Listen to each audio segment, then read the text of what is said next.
In this video, we will be learning about percentiles and Box-and-Whisker plots. Our goals are to interpret the meaning of percentile scores, to compute the median, quartiles, and 5-number summary from raw data.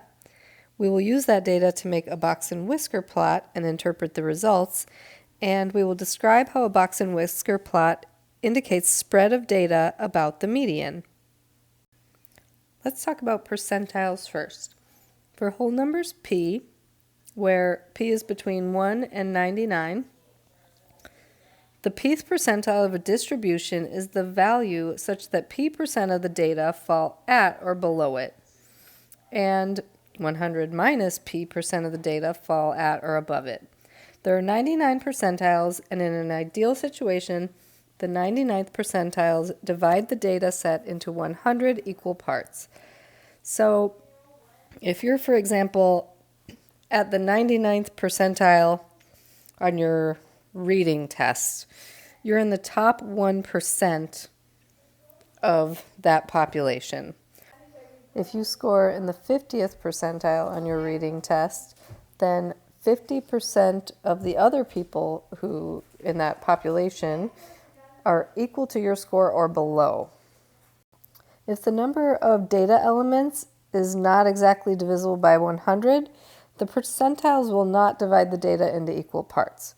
In this section, we're going to be dividing the data into quartiles, which are special percentiles dividing the data into fourths, where Q1 is going to be the first quartile, and that's the 25th percentile. So 25% of the data fall at or below Q1. Q2 is going to be the median, or the 50th percentile. 50% of the data fall at or below the median. Q3, the third quartile, is the 75th percentile, so 75% of the data fall at or below Q3. And then we have our top 25% above Q3. I'm going to show an example of how to compute quartiles using an example we're going to use later on to make Box-and-Whisker plots.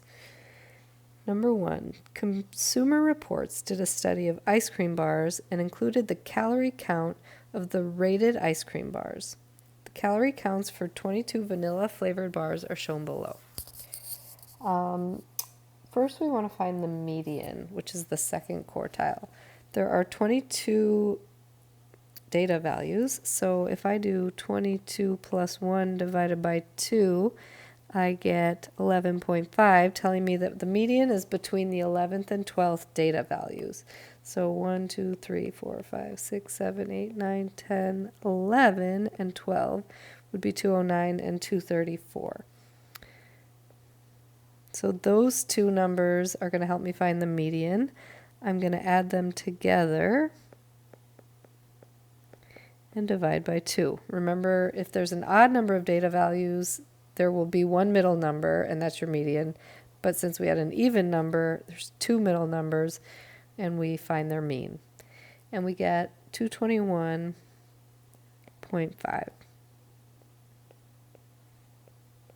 And sometimes we call the median Q2. Now, for the lower quartile, we find the median of the lower half of the data. So I cut the data in half and look at these lower 11 numbers, and I find their median. Since there's an odd number of data values, there's one middle number, and there are 11, so 11 plus 1 divided by 2 is 6. The sixth number, 1, 2, 3, 4, 5, 6, is 182. And that is Q1, the median of the lower half of the data, 182. And then for Q3 is going to be the median of the upper half of the data.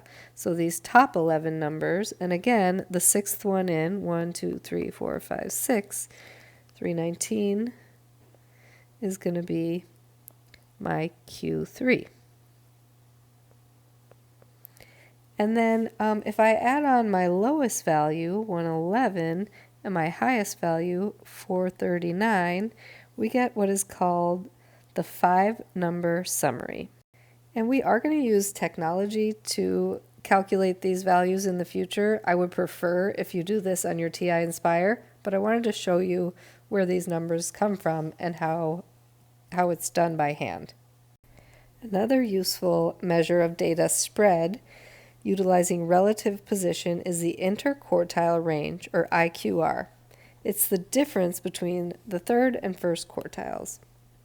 So in this case, we're going to do 319, which is Q3, minus Q1, 182, and we get 137.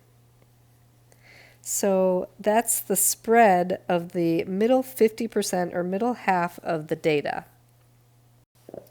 Our next step is going to be to use the 5-number summary to create a box and whisker plot, which will look something like this.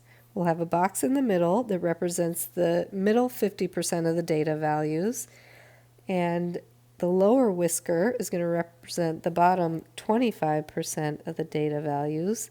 The upper whisker will be the top 25% of the data values, and each of these little parts in here is going to be 25% of the data values.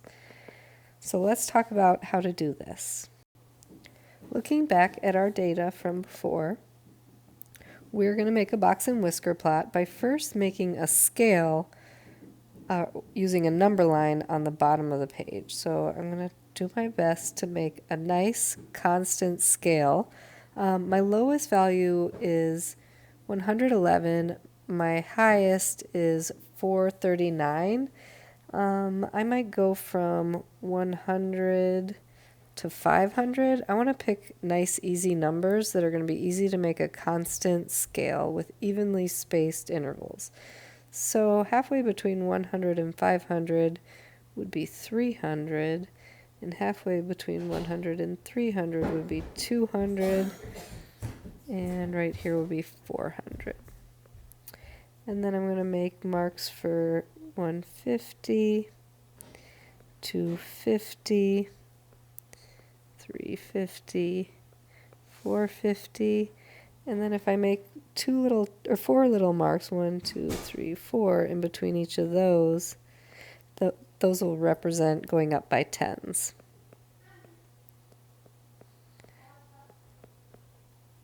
It's not perfect because I'm not using graph paper, but we'll do our best to make it a nice even scale. Okay, now to draw the box and whisker, you're going to take your Q1 and make that the lower end of the box. So I need to find 182, which would be about right here, and that's one side of my box. Q3 is 319. That's going to be the upper end of the box. That would be about right there. Oof, not the prettiest box. And then I make a box. And then the median is going to go in the middle of the box. 221.5 is maybe right here. Median, or sometimes we call that Q2. And then let me clean this up a little. Then for the whiskers, I'm going to put the one end of the whisker is going to be my lowest value, 111, which is down here. And I connect that to the box.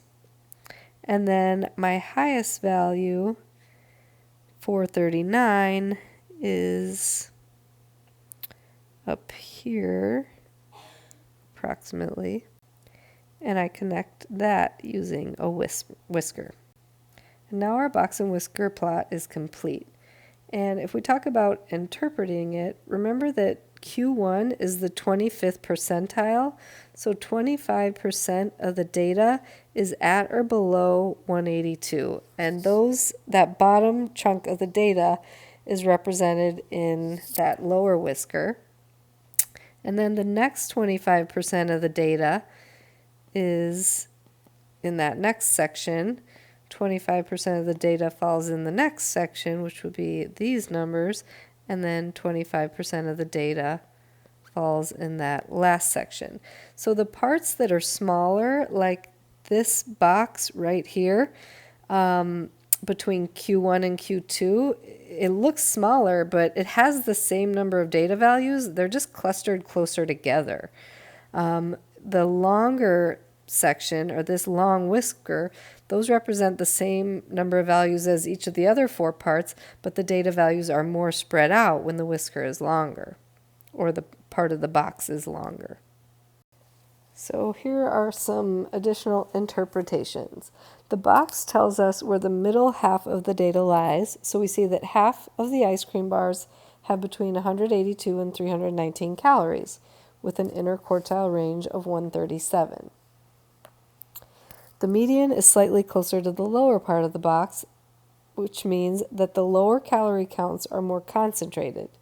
The calorie counts above the median are more spread out, which indicates that the distribution is slightly skewed towards the higher values. The upper whisker is longer than the lower, which again emphasizes skewedness toward the higher values. Here's one more example where we interpret a box and whisker plot. I would recommend pausing the video and trying to answer these on your own, or we can do them together. So this box and whisker plot represents test scores for a 6th period class. The lowest value on the test would be 38, Q1 is 72, the median would be 88, Q3 is 96, and 102 is the highest value. So the highest score on the test is going to be 102. What percent of the students scored above a 72? Well, each section in every box and whisker represents 25% of the data. So above a 72 would be 75%. This would also be 25% here. What was the median score on the test? 88. What percent of the class scored between 88 and 96? 25%. Determine the inner quartile range. Remember, we do Q3 minus Q1. In this case, 96 minus 72.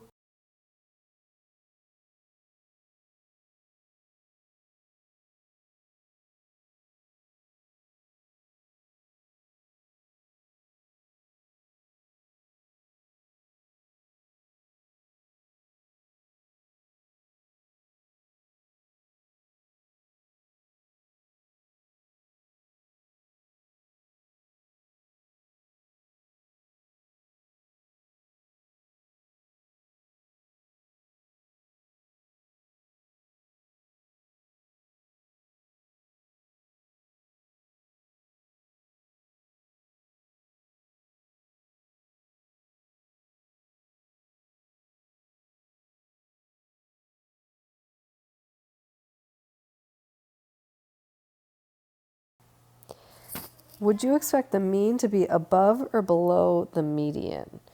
Now remember that the mean is susceptible to outliers or extreme values, meaning if you have some values that are really high or really low that don't represent the other numbers, that skews the mean.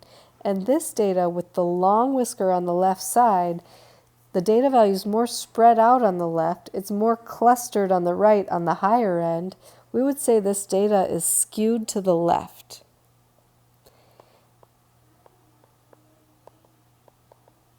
And since it's skewed to the left, there are outliers. Maybe 38 is an outlier. We don't know for sure how it's spread out on that lower whisker, but those lower values are bringing the mean down lower than the median. So we would expect the mean to be below the median.